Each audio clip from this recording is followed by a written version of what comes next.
ہائے غیز السلام علیکم ورحمۃ اللہ وبرکاتہ۔ آؤ ہم چلتے ہیں جبل احد کے دامن کے اندر۔ اللہ آپ سے راضی ہو اور خوشیاں عطا فرمائے۔ جبل احد کے بارے میں کہا جاتا ہے کہ آپ نبی کریم صلی اللہ علیہ وسلم نے فرمایا کہ جبل احد کا جو پہاڑ ہے یہ جنت کا پہاڑ ہے، تو جو اس کے پاس آیا وہ جنت کے پہاڑ کے پاس آ گیا، احد کا پہاڑ جنت میں جائے گا۔ اب ہم دوستوں رواں دواں جنت کے ٹکڑوں میں پہنچ گئے ہیں، جنت کے قریب پہنچ گئے ہیں، ہم احد کے پہاڑ کے دامن کے پاس ہیں، تو سمجھ لو کہ ہم جنت میں چلے گئے۔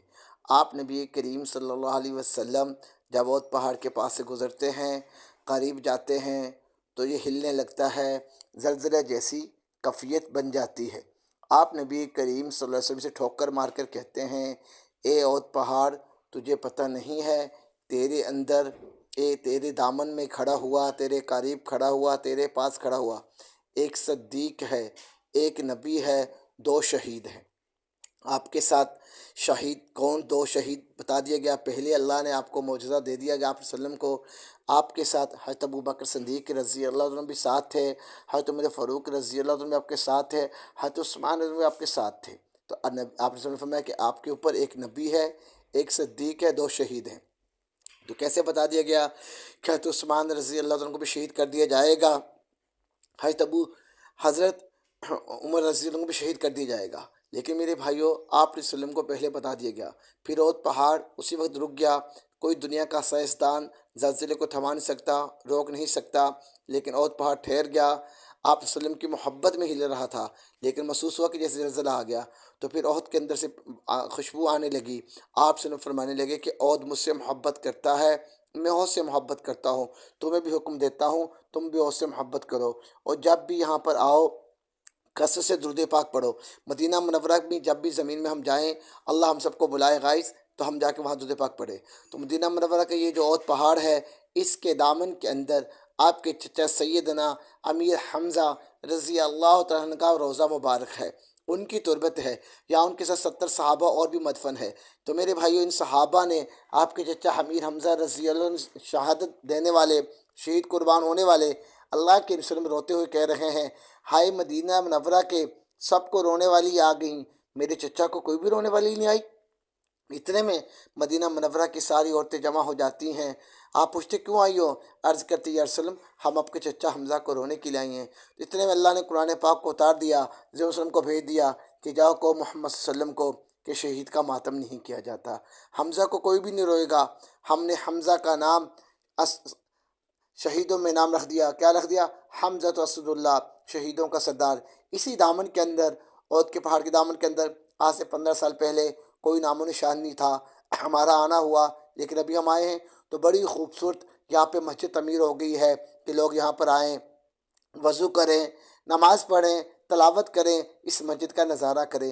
اس مسجد کا نام بھی اس مسجد کو بھی مسجد احد کہا جاتا ہے۔ تو میرے بھائیوں، جب آپ لوگ آتے ہو مسجد میں جائیں، سب سے پہلے دو رکعت نفل پڑھیں، وضو کر کے دو رکعت نفل، تحیۃ الوضو، تحیۃ المسجد، صلاۃ الحاجت، سعاد التوبہ، سعاد الشکر، شکر اللہ تعالیٰ شکر ہے تو نے مجھے مدینہ منورہ کی پاک سرزمین پہ لے کر آیا، اے اللہ مدینہ منورہ کی با ادب مجھے حاضر نصیب فرما۔ اے اللہ، جس طریقے سے تیرے چاچا امیر حمزہ رضی اللہ تعالیٰ عنہ اور جو 70 صحابہ یہاں پہ شہید ہوئے، اے اللہ ان کا جو نقش قدم تھا، جو ان کا عمل تھا، اس نیک عمل میں ہمارا حصہ ڈال دے۔ یا اللہ ان کے نیک عمل کے لیے ہمیں قبول فرما لے۔ یا اللہ میرے نبی صلی اللہ علیہ وسلم کا جو غم اور فکر تھا، میرے نبی کی جو امت کے لیے تڑپتے تھے، دین کی پیغام کے لیے، دین کی بات کے لیے، اے اللہ وہ درد، وہ قرن ہمیں بھی عطا فرما۔ کہ ہم مدینہ منورہ میں جب آئے ہیں، جبل احد کے دامن میں آئے ہیں، آپ نبی کریم صلی اللہ علیہ وسلم نے ہمیں بلایا ہے، اللہ سے کہہ کے اپنے گھر کا مہمان بنایا۔ کسی نے کا خوب کہا، روکتے کیوں ہو مجھے روزے کے دربان نہ سنو، روکتے کیوں ہو مجھے روزے کے دربان نہ سنو، خود نہیں آیا ہوں مہمان بنایا گیا ہوں۔ تو ہمیں مہمان بنا کے آقا نے بلایا ہے۔ ابھی ہم جبل احد میں کھڑے ہوئے ہیں، یہ قریب آپ کو مسجد نظر آ رہی ہے، سامنے جبل احد کا پہاڑ نظر آ رہا ہے، یہ جو سامنے آپ کو چار دیواری نظر آ رہی ہے، اس کے اندر سیدنا امیر حمزہ رضی اللہ عنہ کا لاشا ہے۔ یہاں پہ ان کا روضہ مبارک ہے، جہاں ان کی تربت ہے، یہاں سے جنت کی خوشبو پھیلتی ہے، یہ جنت کی وادی ہے، یہ جنت کے ٹکڑے ہیں۔ کہ مدینہ منورہ کی دھوپ بھی شفا والی، مدینہ منورہ کی مٹی بھی شفا والی، مدینہ منورہ سارا شفا ہی شفا ہے۔ تو مدینہ میرے نبی صلی اللہ علیہ وسلم کے آنے سے پہلے یثرب تھا، بیماریوں کا شہر، تنگیوں کا شہر تھا، لیکن آپ وسلم جب آئے تو اللہ مدینہ کو مدینہ منورہ بنا دیا۔ کیا بنا دیا؟ جنت کا باغ بنا دیا، جنت کا ٹکڑا بنا دیا۔ اس لیے میرے بھائی یہاں پہ جب آئیں، یہ پہاڑ کے اوپر نہ چڑھیں، اکثر لوگ پہاڑوں کے اوپر چڑھ جاتے ہیں۔ اس جگہ پہ آپ صلی اللہ علیہ وسلم کے دانت شہید ہوئے تھے، صحابہ کو یہاں سے آپ صلی اللہ علیہ وسلم، یہ دیکھو سامنے روضہ ہے سیدنا امیر حمزہ کا، یہاں کھڑے ہو کر ایک دفعہ لم شریف پڑھنا، 3 دفعہ قرآن شریف پڑھنا، پورے قرآن پاک کا اجر ملتا ہے، ثواب ملتا ہے۔ کوشش کر کے ہم یہاں پر آ کے پورا قرآن پاک پڑھنے کا اجر حاصل کر لیں اور ان شہیدوں کو بخشیں اور دعا کریں، اے اللہ ہمیں بھی مدینہ منورہ کی موت نصیب فرمائے، کہ اللہ کی نے فرمایا ہے میرے مدینہ منورہ کی موت مانگا کرو۔ جب مدینہ منورہ کی موت آپ مانگیں گے، اللہ تعالیٰ مدینہ منورہ کی موت آپ کو نصیب فرمائے گا۔ آپ نے کیا فرمایا کہ مدینہ منورہ کی موت مانگا کرو، اور جگہ پہ موت مانگنا حرام ہے، مدینہ کی موت مانگنا حلال ہے۔ تو اس سے میرے پیارے بھائیوں، اللہ مجھے بھی لے کر آیا ہے، اللہ آپ کو بھی لے کر آئے۔ جو دوست میں اس ویڈیو کو دیکھیں، اس کو شیئر کریں آگے، اللہ ان کو اسی سال لے کر آئے۔ اسے میرے بھائی جب بھی آئیں تو یہاں پر آ کے ان شہیدوں کی قربانیوں کو، آپ صلی اللہ علیہ وسلم کی قربانیوں کو دیکھیں کہ آپ صلی اللہ علیہ وسلم نے کیسے قربانیاں کی، کیسے ہجرت کی، اور کیسے پوری دنیا میں دین آج پھیلا۔ ان قربانی کی وجہ سے آج میں بھی مسلمان ہوں، آپ بھی مسلمان ہوں۔ اگر صحابہ ان قربانی نہ کرتے، بھائی مدینہ منورہ میں ایک نماز پڑھنا 50,000 نمازوں کا ثواب ہے، مکہ مکرمہ میں ایک نماز پڑھنا 1,00,000 نماز پڑھنے کا ثواب ہے۔ اس سے میرے پیارے بھائیوں، صحابہ رضی اللہ عنہم مدینہ منورہ کی 50,000 نماز کو چھوڑ دیا، مکہ مکرمہ کی ایک نماز کو چھوڑ دیا، 1,00,000 نماز کو چھوڑا، کس کے لیے؟ ہم تک کلمہ پہنچانے کے لیے۔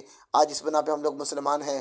ہم اللہ کا شکر ادا کریں کہ اللہ تعالیٰ نے ہمیں آپ نبی صلی اللہ علیہ وسلم عطا فرمائے، کہ میرے نبی بھی شان والے ہیں، یہ امت بھی شان والی ہے، دعوت کا کام بھی شان والا ہے۔ اسی میرے بھائیوں، اللہ کے راستے میں نکلنا، تبلیغ میں 4 مہینے لگا، اس کام کو سیکھنا، پھر زندگی مقصد بنا کے اپنے مقام پہ آ کے جڑنا اور لوگوں کو دعوت دینا، اور روزہ رسول پہ پہنچے ہوئے عرض کرنا کہ یا رسول اللہ ہم نے اس کام کو کام نہیں سمجھا، ہم اس سے معافی مانگتے ہیں، یا رسول اللہ ہماری تشکیل کر دیجئے، یا رسول اللہ ہم آپ کو دوبارہ آئیں آپ کو اپنی کارنامے سنانے کے لیے۔ تو یہ دیکھو ماشاءاللہ مسجد بہت بڑی خوبصورت مسجد ہے۔ جب بھی مسجد میں جایا کرو، قرآن پاک پڑھا کرو۔ قرآن پاک جنت کا ساتھی ہے، قبر حضرت کا ساتھی ہے۔ قرآن سے یاری کر لو، جس نے قرآن سے دوستی کر لی تو کل قیامت والے دن یہ قرآن شفاعت کرے گا۔ فرما سورۃ ملک کے بارے میں آتا ہے، سورۃ ملک کہے گی کہ یا اللہ یہ میرا پڑھنے کا عادی تھا، رات کو پڑھ کے مجھے سویا کرتا تھا، یا اللہ اس بندے کو جنت میں ڈال دے یا مجھے قرآن سے نکال دے۔